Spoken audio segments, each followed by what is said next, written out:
Bonjour mes frères et sœurs, et en ce lundi, nous allons commencer le chapitre 2 de Marc. Notre bon Père du ciel, nous nous courbons devant toi, parce que tu es le maître incontesté du monde dans lequel on vit. Tu es le Seigneur de nos vies. Et nous savons que la semaine qui est devant nous n'a rien de caché pour toi, parce que c'est toi qui l'as planifié. C'est toi qui l'as organisée afin qu'elle produise la gloire que tu veux. La gloire pour toi, pour ton Fils Jésus. Notre seul désir dans la semaine qui est devant nous, c'est qu'on va se réjouir pour ta gloire.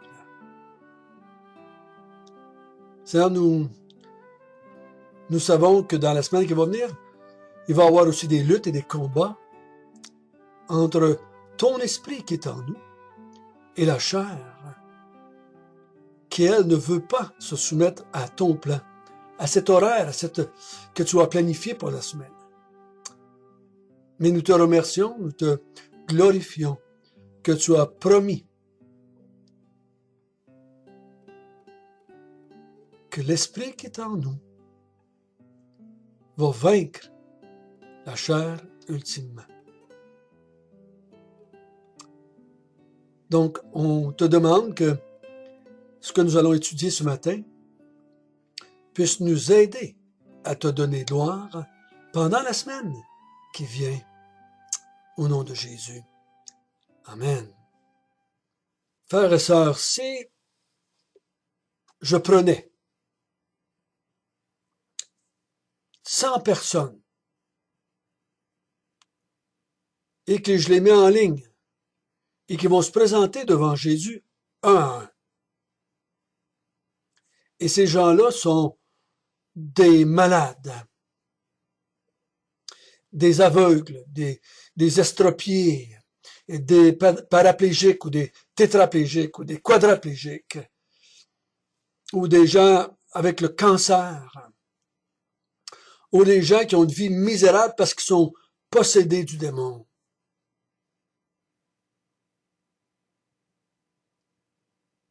Et qu'on leur dit, avant qu'ils se présentent devant Jésus, tu vas avoir deux choix. Soit que Jésus te guérisse, ou soit que Jésus te pardonne tes péchés de ta vie. Mais tu peux avoir juste un choix. Demande celui que tu veux et il va te l'accorder. Combien de gens vont choisir la guérison? Et combien de gens vont demander le pardon de les péchés, même si ceci ou cela indique qu'ils vont décéder de leur maladie?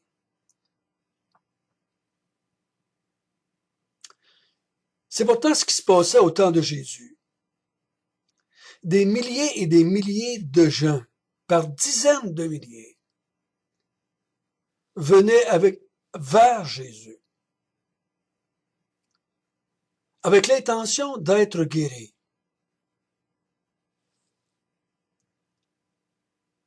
Parce qu'ils ne savaient pas que Jésus avait le pouvoir de pardonner les péchés. Dans leur tête, il n'y avait pas d'équation là.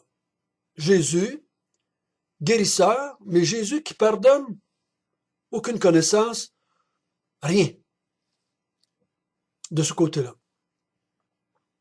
Mais dans l'histoire que nous allons lire ce matin, Jésus va utiliser ce besoin d'être guéri, ce désir d'être guéri, pour démontrer aux gens qu'il a aussi le pouvoir de pardonner les péchés. Nous allons lire ensemble notre texte dans le chapitre 2 de Marc, à partir du verset 1. Quelques jours après, Jésus revint à Capernaum, on apprit qu'il était à la maison, et il s'assembla un si grand nombre de personnes que l'espace devant la porte ne pouvait plus les contenir. Il leur annonçait la parole. Des gens vinrent à lui, amenant un paralytique porté par 4 hommes. Comme ils ne pouvaient l'aborder à cause de la foule, ils découvrirent le toit de la maison où il était, et ils descendirent par cette ouverture le lit sur lequel le paralytique était couché. Jésus, voyant leur foi, dit au paralytique, « Mon enfant, tes péchés sont pardonnés. » Il y avait là quelques scribes qui étaient assis et qui se disaient au-dedans d'eux, « Comment cet homme parle-t-il ainsi? Il blasphème. Qui peut pardonner les péchés si ce n'est que Dieu seul? » Jésus, ayant aussitôt connu par son esprit ce qu'ils pensaient au-dedans d'eux, leur dit, « Pourquoi avez-vous de telles pensées dans vos cœurs? Lequel est plus aisé, de dire au paralytique, « Tes péchés sont pardonnés » ou de dire, « Lève-toi, prends ton lit et marche » ? Or, afin que vous sachiez que le Fils de l'homme a sur la terre le pouvoir de pardonner les péchés. Je te l'ordonne, dit-il au paralytique. Lève-toi, prends ton lit et va dans ta maison. Et à l'instant, il se leva, prit son lit, et sortit en présence de tout le monde. De sorte qu'ils étaient tous dans l'étonnement et glorifiaient Dieu, disant, nous n'avons jamais vu rien de pareil.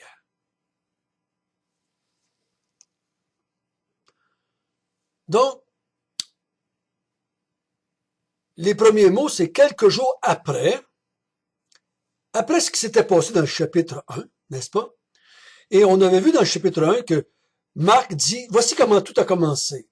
Ça a commencé par l'arrivée de Jean-Baptiste, qui a annoncé que le Messie arrivait. Ça a commencé par le baptême de Jésus, où on a entendu, voici mon fils bien-aimé. Ça a commencé par une lutte au désert avec Satan, d'où Jésus a sorti vainqueur. Ensuite, ça a commencé avec l'autorité de Jésus qui se manifestait dans son enseignement, dans le fait qu'il pouvait chasser les démons, dans le fait qu'il guérissait toutes les maladies possibles et imaginables dans son temps. Quelques jours après cela, donc tout ce qui nous est dit de cette guérison du chapitre 1 et celle qui arrive au chapitre 2, ça va vite, là. C'est très, très proche. C'est juste des jours, quelques semaines des fois, qui se passent. Quelques jours après, Jésus revient à Capernaum. Et là, on a appris qu'il était à la maison. On pense à la maison de Pierre et André. Mais aussitôt qu'ils savent, encore une fois, vroom, tout le monde s'en vient là. Tout le monde s'en vient là. Tout le monde s'en vient avec un but. L'entendre et être guéri. C'est pas tout le monde qui est malade. Mais donc, il y a des gens qui viennent l'entendre parce qu'ils sont étonnés, on a vu au chapitre 1, étonnés de son enseignement. Il y en a d'autres qui viennent et ils veulent absolument pouvoir le voir et le toucher ou être touchés par Jésus afin d'être guéris. Et vous allez remarquer que, comme il dit au chapitre 2, un grand nombre de personnes, une grande foule. Et j'ai fait une recherche dans Marc, et le mot foule revient plus souvent dans Marc que dans les autres évangiles. Surtout si on considère qu'il y a juste 16 chapitres dans Marc. Jésus est toujours entouré de foule. Quand il est avec quelqu'un, on dirait qu'il n'y a pas de demi-mesure. Soit il est tout seul, soit il est avec ses disciples, ou c'est la foule. Et ici, il y a une grande, grande foule. Et il y a tellement de personnes qu'ils ne peuvent pas s'approcher de la maison. Jésus est dans la maison. Et qu'est-ce qu'il fait? Il leur annonce la parole. Vous vous souvenez au chapitre 1, on avait dit, c'est ce qui est le plus important pour Jésus, c'est d'enseigner. C'est ça qui est le plus important. C'est pas de guérir les gens qui est le plus important. C'est pas de chasser les démons. Mais chasser les démons et guérir les gens, c'est pour qu'ils comprennent l'enseignement qu'il donne. Ça va être la même chose ici encore ce matin. Donc, pendant qu'il est là et qu'il les enseigne, des gens vinrent à lui amenant un paralytique porté par 4 hommes. Donc, voici un homme qui ne peut pas marcher, qui ne peut pas se porter lui-même, et il est porté par 4 personnes et ils viennent. Mais bien avant d'arriver à la maison, ils sont bloqués là. Ils sont bloqués par la foule. Donc, qu'est-ce qu'ils font? Ils montent sur le toit de la maison. La plupart des maisons étaient avec des toits plats. Et ils sont montés sur la maison par l'escalier extérieur, comme c'était la plupart des maisons avaient. Et là, ils ont défait le toit de la maison. Pauvres propriétaires. Ils ont défait le toit de la maison. Et ils ont descendu le lit du paralytique devant Jésus. Et c'est là que Jésus, voyant leur foi, ils ont la foi en lui, qu'il peut guérir ce paralytique.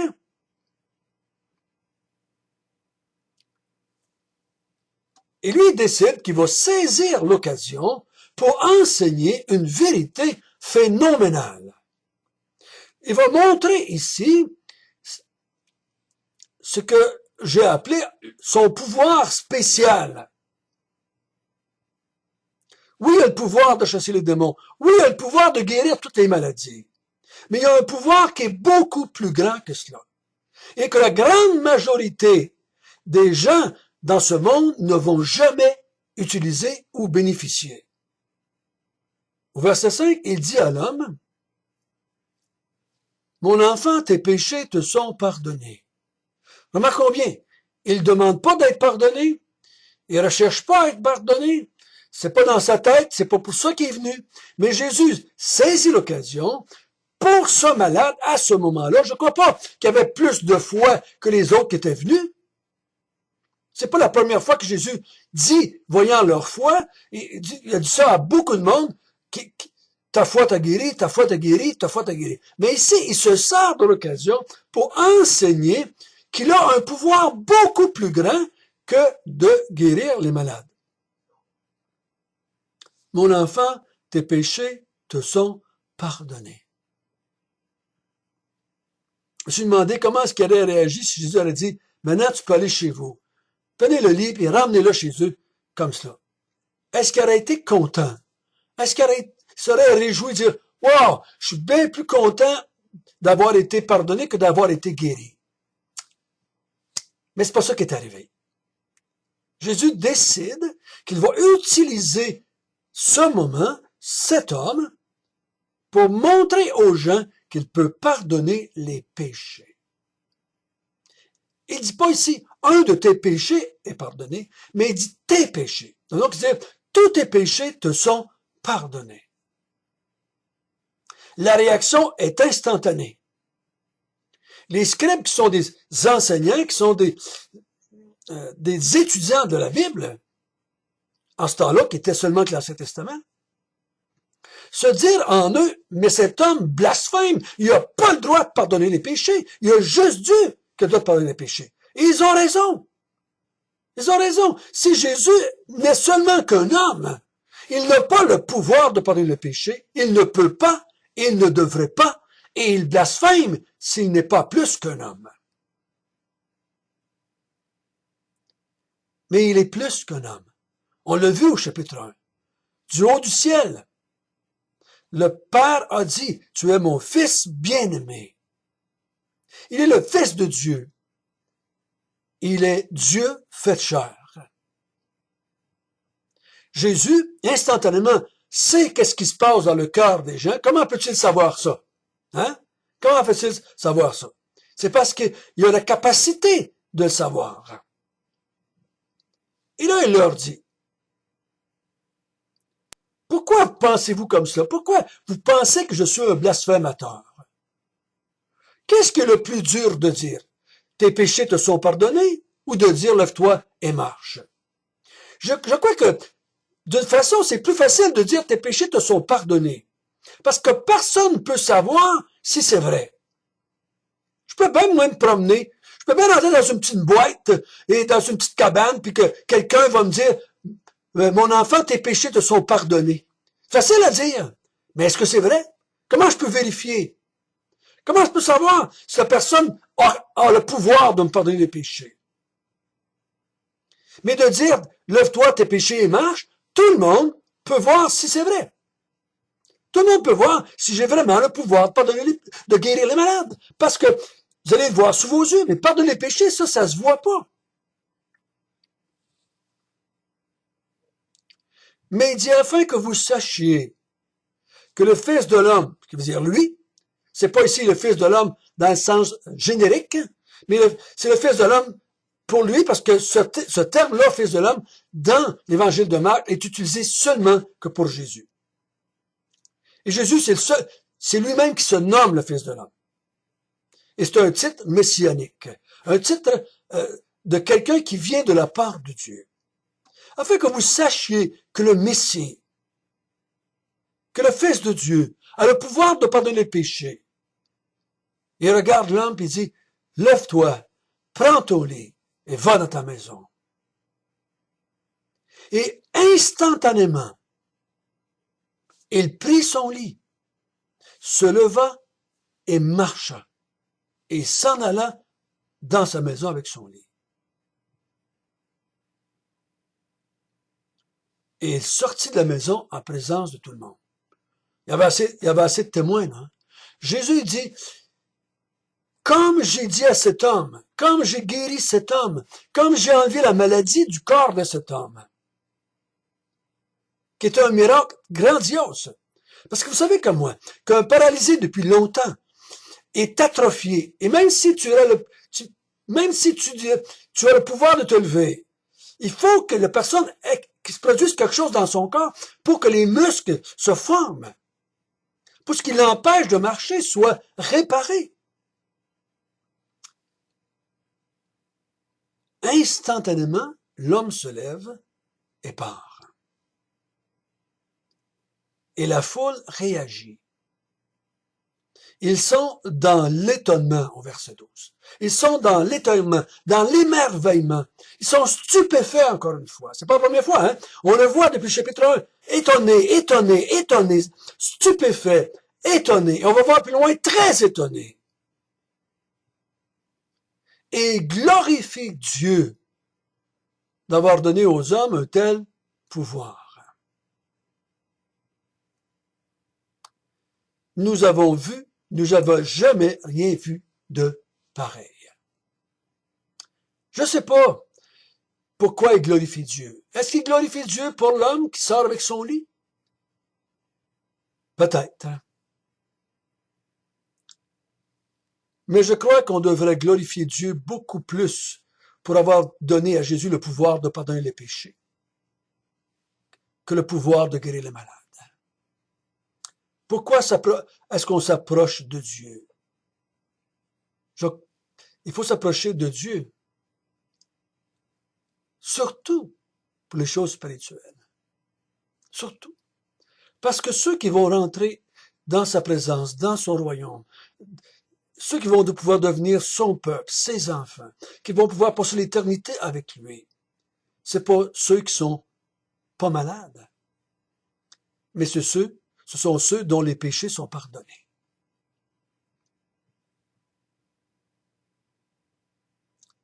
C'est ceux-là qui vont être dans la présence de Dieu, pour le servir et l'adorer.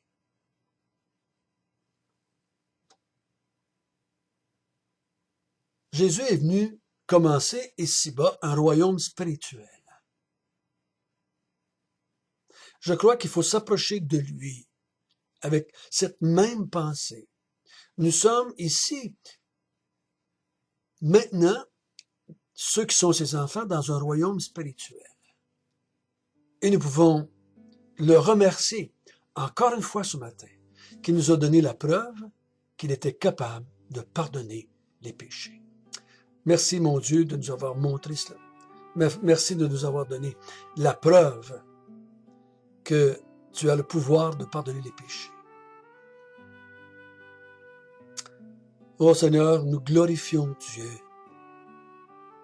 pour le pardon des péchés que tu as accordé à tous ceux qui se repentent et qui croient en la bonne nouvelle. Au nom de Jésus. Amen.